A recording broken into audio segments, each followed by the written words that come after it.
GPT-5, c'est peut-être le début de la grande révolution numérique. Pas seulement parce qu'il est puissant, mais parce que cette puissance le rend d'une simplicité déconcertante. Et si on l'intégrait dans notre quotidien, ça pourrait transformer nos habitudes aussi profondément que l'iPhone il y a 15 ans. Maintenant, GPT-5 devient à 90% plus performant, plus efficace que des êtres humains dans des tâches bien spécifiques. Et ça pose une vraie question de société. Avec ce genre d'IA, beaucoup se disent « Ok, c'est la fin du travail humain, on va avoir un revenu universel ». Moi honnêtement, je trouve ça assez réducteur pour l'espèce humaine. L'être humain est né dans ce monde pour se réaliser. Si tout le monde est payé pareil et qu'il n'y a pas de verticalité, qui pour moi est la colonne vertébrale d'une société saine, et qui plus est n'a plus de concurrence, comment on garde l'envie d'avancer? Alors oui, certains diront on va profiter de la vie, mais profiter de quoi si on n'a plus de projet, plus d'équilibre entre l'effort et la récompense? La vie, c'est des projets.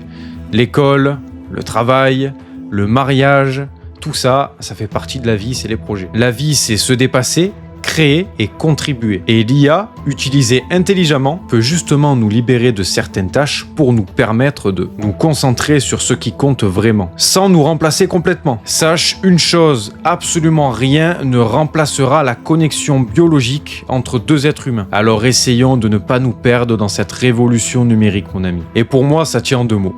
Jésus-Christ. En conclusion, GPT-5, ce n'est pas juste un modèle plus puissant, c'est un modèle qui rend l'IA plus simple grâce à sa puissance. Et c'est ça le vrai tournant. Une IA qui comprend, exécute et délivre, sans qu'on ait besoin de passer par 1001 étapes.